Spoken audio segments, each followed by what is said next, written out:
Installing servos is one of the easier tasks in building an airplane. But it's just as easy to mess this up and kill a perfectly good servo in the process. Doing it right is not hard.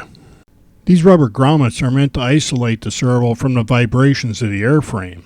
These just press into the servo flange with the flush side of the grommet facing out. The brass inserts are the most misunderstood pieces of the mounting hardware.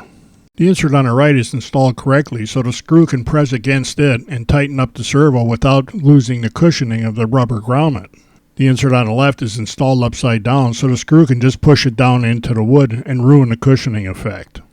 I use a hex wrench to install the inserts from the bottom, so it just makes it a lot easier and faster.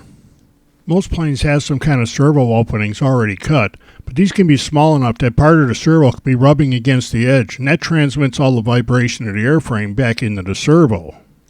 Bill Rutledge of the FlyingRC.net Texas Build Squad had a problem with a servo vibrating itself to death and came up with this idea. He starts out by putting several layers of masking tape around the servo just below the mounting flange, essentially making it a little bit bigger. Then he uses that servo to check all of the servo openings. If the servo with the tape on it won't drop into the hole, he makes that opening a little bit bigger. In most cases, we wind up expanding those servo openings just a little bit, just enough for this servo with the tape to drop into place. Then when the taped up servo does fit into the opening, he uses that servo as a guide to drill the pilot holes and install all 4 screws. Then he takes the screws back out, removes the servo, and hits all the screw holes with some thin CA to harden them up. Then, using the same taped up servo, you go around to all the remaining servo openings and size them as well. Later, when you install the servos without the tape using the same screw holes, you know that all of the sides of the servo are away from the sides of the opening and won't transmit the vibration from the airplane to the servo.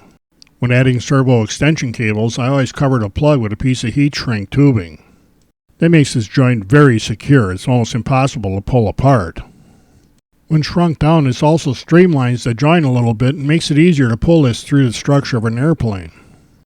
The manufacturers generally leave a string that we use to pull the cable through the airframe. I use a simple slip loop that goes over the plug and tightens around the wire just below the plug. Then I use a little piece of masking tape to secure the string on the plug so it's pointing straight out the end of the plug. You won't believe how much easier it is to pull a cable through the structure with the string coming straight out the end of the plug. Like everything else about installing servos the right way, it takes a little more time, no more money, but can mean a long life for your airplane.